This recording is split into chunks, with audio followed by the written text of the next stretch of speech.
नमस्कार दोस्तों, जनता ने बीजेपी को दिन में तारे दिखा दिए तो मोदी जी ने सूरज ढलने के बाद रात में शपथ लेने का फैसला कर लिया। ढलते सूरज का संकेत ठीक नहीं है। मैं बिल्कुल सही नरेंद्र दामोदर दास मोदी ईश्वर की शपथ लेता हूं कि मोदी चाहते तो उजाले में भी शपथ ले सकते थे, लेकिन जनता ने मुंह दिखाने वाला जनादेश ही नहीं दिया, तो अब इसमें महामानव करे भी तो क्या करे। बिल्कुल, जैसा कि आपने देखा कि किस प्रकार से प्रधानमंत्री नरेंद्र मोदी ने तीसरी बार अपनी शपथ समय 7:15 जो कि अंधेरे का समय हो जाता है, सूर्य अस्त का समय हो जाता है, सूर्यास्त हो जाता है, तो सवाल यही खड़ा हो रहा है कि आखिर प्रधानमंत्री नरेंद्र मोदी ने जो शाम का वक्त चुना, जो अंधेरे का वक्त चुना, ये अंधेरे का वक्त ही क्यों? मतलब दिन में भी शपथ ले सकते थे। तो ये तो जायज़ है कि लाजमी है कि जो सवाल खड़े हो रहे हैं इस प्रकार से, आखिर क्या ऐसी वजह है? जानिए, हमारे जो हम जुड़ रही हैं हमारे प्रज्ञा मिश्रा जी, उनसे पूरा विश्लेषण जानते हैं कि किस प्रकार से उन्होंने शपथ अंधेरे में ही क्यों ली। इसकी कई वजह हैं। सूर्यास्त के बाद जब भारत के लोग भारत पाकिस्तान मैच में बिजी थे तो मोदी जी ने शपथ ले ली। मुझे कोई ऐसी इमरजेंसी याद नहीं आती कि हमने देखा हो कि रात को किसी इतने महत्वपूर्ण मंत्रालय और वो भी खासकर प्रधानमंत्री की शपथ ऐसे रात में हो। हाँ, शाम के समय हुई है। पिछली बार भी अगर आप 2014 की बात करें तो दोपहर बाद हुई थी, 19 में दोपहर में हुई थी, तो वो एक बात अलग है। लेकिन रात को करना हो सकता है क्योंकि इनको थोड़ा ज्योतिषों पर, पंडितों पर बहुत ज्यादा विश्वास मोदी जी करते हैं, ये रहा हो। गोदी मीडिया ना होती तो अगले दिन अखबार में पता चलता कि मोदी ने तीसरी बार देश के प्रधानमंत्री पद की शपथ ली है। एक अकेला के नाम से मनमानी करने वाली सरकार की नाक में नकेल डालने के लिए देश की जनता का बहुत बहुत धन्यवाद।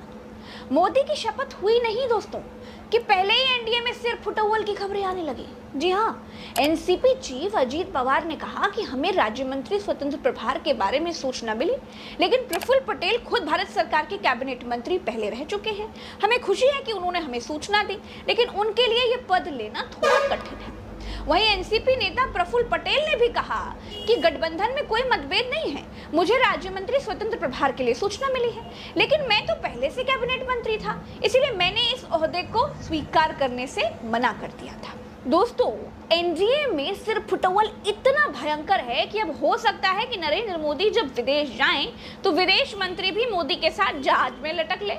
अब हो सकता है कि मोदी जब रक्षा संबंधी समझौते करने के लिए विदेश जाएं तो रक्षा मंत्री भी साथ में चला जाए। खैर दोस्तों, व्यंग अपनी जगह है, व्यंग एक अलग बात है।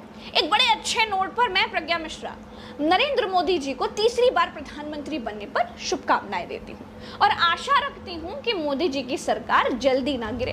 बाकी नीतीश कुमार तो आपके साथ हैं ही, जब तक वो आपके साथ हैं आपकी सरकार पर संकट के बादल तो हमेशा मंडराते ही रहेंगे। मोदी ने ज्यादातर पिछले सरकार वाले मंत्री ही रिपीट किए हैं। करीब 40% मंत्री बीजेपी के बाहर के हैं। जानकार कहते हैं कि मोदी अपने मंत्री इसलिए नहीं बदल पाए क्योंकि जो काम बाकी रह गए, जो कमिटमेंट्स धन्ना सेठों से बाकी रह गए, उनको पुराने मंत्री ही पूरे कर सकते हैं। बाकी कोई बीजेपी के बाहर का कोई मंत्री अगर आ गया तो 100 सवाल उठाएगा, बातें लीक भी हो जाएंगी, वो अलग है। ये तमाम जो मिनिस्ट्रियां हैं, तमाम जो प्रोजेक्ट चल रहे हैं अडानी अंबानी के, उनको तत्काल खत्म किया जाए। इनका कमिटमेंट वही है, इसीलिए किसी कीमत पे प्रधानमंत्री बनना चाहते हैं और किसी कीमत पे जो 4-6 बड़े मंत्रालय हैं उसमें उन पुराने मंत्रियों को रखना चाहते हैं। अगर ये कुछ दिनों के बाद जो है अश्विनी वैष्णव को बदल देंगे, हरदीप पुरी को बदल देंगे, जयशंकर को बदल देंगे, सीतारमण को बदल देंगे, लेकिन पहले 2 महीने जब तक वो सारी चीज़ें सेटल नहीं हो जाती वो पुराने मंत्री ही तमाम कार्यभार देखेंगे। और अगर कोई नया मंत्री बनता भी है उन विभाग का तो वो पुराना जो मंत्री है वो उसमें डिस्टर्ब करेगा और वो अपनी फाइलों पे काम करेगा। वहाँ टकराट होगी, क्योंकि नए मंत्री के सामने भी चीजें खुलेंगी। नहीं खुलेंगी तो वो ये पूछेगा चोरी छुपे क्या चल रहा है। एक बात और बताती हूँ दोस्तों, दिल्ली के बीजेपी वाले हार का जिम्मेदार, हार का ठीकरा बाबा पर फोड़ रहे हैं और बाबा ने उत्तर प्रदेश को पूरी तरह से दिल्ली की मुट्ठी से निकाल कर अपनी मुट्ठी में लेना स्टार्ट कर दिया है।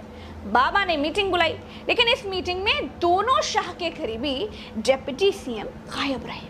अब पता चला कि दोनों डेप्यूटी सीएम बड़े साहब की सेवा में दिल्ली गए हुए हैं। वो शपथ ग्रहण करा करके ही लौटेंगे। अब शपथ ग्रहण है भैया, कोई बेटी की शादी तो है नहीं कि हलवाई, टेंट, जनरेटर वगैरह का इंतजाम करा रहे हैं।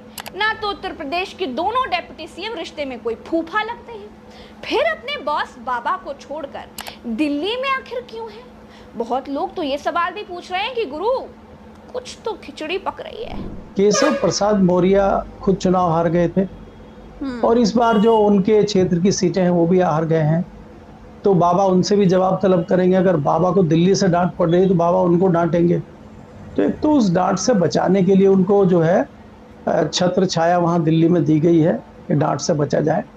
दूसरे वाले जो हैं उनका भी कोई बहुत बढ़िया आचरण या बहुत बढ़िया रिजल्ट उत्तर प्रदेश में नहीं रहा और वो दोनों की रिपोर्टिंग जो है बाबा को कभी रही नहीं है। उनकी रिपोर्टिंग दिल्ली में है और वो थोपे हुए उप मुख्यमंत्री हैं, तो वो सवाल जवाब होना जरूरी है और कहीं मीटिंग में हो हल्ला ना हो जाए। और होगा, अगर वो मीटिंग में होंगे तो होगा, इसलिए वो बचने के लिए उन्होंने दिल्ली का शेल्टर लिया है। मोदी ने शपथ ले ली, मंत्रियों ने शपथ ले ली, लेकिन किसको क्या विभाग मिलेगा इसका प्रेडिक्शन बहुत मुश्किल है। लेकिन फाइनेंशियल मामलों में प्रेडिक्शन करना मुश्किल नहीं है, क्योंकि स्टॉक मार्केट का प्रेडिक्शन अब बेहद सरल हो चुका है। एक प्लेटफॉर्म है मार्केट वुल्फ, जिस पर आप सभी स्टॉक प्रेडिक्ट कर सकते हैं। मार्केट वुल्फ ये एक सेबी रजिस्टर्ड प्लेटफॉर्म है जहां पर आप बिना किसी डीमैट अकाउंट के ट्रेडिंग कर सकते हैं और ये स्कैल्पिंग के लिए भी अच्छा है। सही बात। इसको इस्तेमाल कैसे करते हैं वो मैं आपको समझाती हूँ। ये मैंने मार्केट वुल्फ ऐप ओपन किया और एक पिन डाल करके मैंने लॉग इन कर लिया। अब मैंने सिलेक्ट किया इजी वे टू ट्रेड वाला ऑप्शन। अब मैं ये सिलेक्ट कर रही हूँ कि मुझे किस में ट्रेड करनी है, तो चलिए मैं बैंक निफ्टी वाले ऑप्शन को चूज कर लेती हूँ। अब यहाँ पर इन ट्रेड्स को देखकर मुझे लग रहा है कि ये कुछ ऊपर जाने वाला है, तो मैं अब यहाँ पर एक अमाउंट चूज कर लेती हूँ और अप के ऑप्शन पर क्लिक कर देती हूँ। और लास्ट में अब मुझे चूज करना है फास्ट या फिर फास्टर, तो मैं अब अपने रिस्क को कम करने के लिए फास्ट वाले ऑप्शन को सिलेक्ट कर लेती हूँ। दोस्तों सबसे जरूरी बात क्या है जानते हैं? आप केवल 999 रुपए में डील स्टार्ट कर सकते हैं। इस प्लेटफॉर्म की कोई मेंटेनेंस फीस चार्ज नहीं करता है। आप सिर्फ ₹99 में अपना लाइफ टाइम ट्रेडिंग प्लेटफॉर्म पा सकते हैं, जहां आप जिंदगी भर ट्रेड कर सकते हैं। इसके साथ ही इसका एक अलग फीचर है जो कि है स्टॉप लॉस का, जो आपके ट्रेड पर स्टॉप लगा देता है। और इसी फीचर के लिए ये बिगिनर्स के लिए एक सेफ और आसान प्लेटफॉर्म है। और यहाँ पर मार्केट वुल्फ के एक्सपर्ट रिसर्च एनालिस्ट आपको फ्री डेली ट्रेडिंग टिप्स भी देते हैं। यहाँ पर आप अपने ट्रेड को लाइव मॉनिटर भी कर सकते हैं। देखिए यहाँ पर 1829 रुपए का प्रॉफिट वो हो ही चुका है, जिसमें 2 मिनट से भी कम का समय लगा। दोस्तों इसका एक और बढ़िया फीचर है जो आपको कहीं नहीं मिलेगा। ये ऐप आपके प्रॉफिट पर मात्र 19 रुपए की ब्रोकरेज लेता है और अगर आप लॉस करते हैं तो 9 रुपए चार्ज करता है, जबकि इसी इंडस्ट्री के दूसरे ऐप्स हैं उन पर प्रॉफिट और लॉस दोनों पर 20 रुपए का चार्ज लगता है। इसका इस्तेमाल करना बहुत आसान है और सुरक्षित है, तो आप इसे चेकआउट करिए। लिंक डिस्क्रिप्शन में दे दिया है और कमेंट बॉक्स में पिन भी कर दिया है। देखिए ट्रेडिंग जुआ नहीं है, यहाँ नॉलेज की ज़रूरत होती है। पहले सीखिए फिर स्टॉक में उतरिए, लालच से बचिए। दुनिया में कहीं भी किसी भी ट्रेड में जोखिम तो है ही, तो समझ के साथ ट्रेडिंग करें। बीजेपी और मोदी की ये हालत उनके अहंकार के कारण हुई है। अहंकार के कारण ही ज्यादातर धार्मिक स्थलों की सीटें ये हारे हैं। चलिए बिल्कुल असली मुद्दे पर आ जाती हूँ। बहुत लोग ये पूछ रहे हैं कि मोदी अयोध्या क्यों हारे, तो उसका सबसे सॉलिड जवाब ये है कि ये अयोध्या उसी दिन हार गए जब प्रज्ञा मिश्रा की रिपोर्ट्स को अनदेखा करने लग गए थे। इनको लगता था कि उत्तर प्रदेश की इकलौती महिला रिपोर्टर प्रज्ञा मिश्रा लोगों को पैसे देकर मोदी जी के खिलाफ बुलवाती है। यहीं पर ये लोग गच्चा खा गए। जब राम मंदिर बन रहा था ना दोस्तों, तब मैं अयोध्या गई हुई थी। करीब 17 रिपोर्ट्स फाइल की मैंने बताया था कि लोग बहुत दुखी हैं, भाजपा से भयंकर नाराजगी है, लेकिन मोदी जी, शाह जी और बाकी के जीजीओ ने मुझे शिकायत करने वाली पत्रकार समझकर खारिज कर दिया। आपकी कुछ गड़बड़ है। आपकी कुछ गड़बड़ बा? गड़बड़ का है बा? अयोध्या के ये जो तोड़ फाड़ हो रहा है, चल रहा है, क्या बोल रहे? विस्तारकरण जो हो रहा है उसी के उपलक्ष्य में यहाँ के लोग कुछ नाराज हैं। नाराजगी? भगवान की मंदिर बन रही है, हम लोग को खुशी है, लेकिन हम लोग को तो रोजी रोटी दीजिए। तो हम लोग बिल्कुल बिल्कुल बिल्कुल बेरोजगार हो जाएंगे, एकदम सड़क पे आ जाएंगे। दुकानदार सही सब बात। नाराज हैं। वोट कैसे देंगे भाई जब रोजी रोटी नहीं मिलेगी गरीब को तो वोट कैसे देंगे? अच्छा, अयोध्या वासियों के चेहरे पर मुस्कान रहती है, दिल में नाराजगी रहती है। नाराजगी तो है ही। नाराजगी है। लखनऊ की अघोषित जेल इको गार्डन पर जब लोग धरना देते थे तो मैं उनके बीच जाती थी। बेरोजगार लोग रोते थे, बिलखते थे। अयोध्या में उत्सव चल रहा था।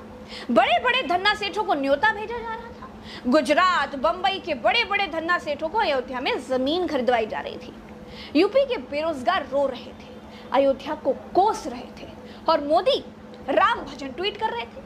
ये हाल था कि रोम जल रहा है और नीरो बंसी बजा रहा था। तो देखा आपने किस तरह से उन्होंने पूरा विश्लेषण बताया कि किस प्रकार से जो उनके साथ विशेषज्ञ भी जुड़े, वरिष्ठ पत्रकार भी जुड़े, उन्होंने भी अपनी अपनी राय बताई कि अंधेरे में शपथ लेने का क्या कारण था। और जो गोदी मीडिया नहीं दिखाता वो हमारे जो स्पष्टवादी एंकर हैं, स्पष्टवादी पत्रकार हैं, प्रज्ञा मिश्रा हैं, ब्रह्मेश बिल्कुल सच के साथ ही रहती हैं। हमारे न्यूज स्टार MB चैनल है वो भी सच के साथ रहता है। तो जो गोदी मीडिया नहीं दिखाता उसको ये पूरा विश्लेषण हम बताते हैं आपको, क्योंकि जो मोदी के रात का समय था जो शपथ लेने का, उस पर तो सवाल उठना बिल्कुल लाजमी था।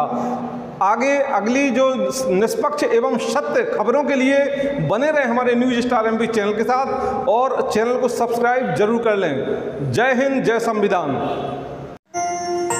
देखते रहिए न्यूज स्टार MB चैनल, सच के साथ।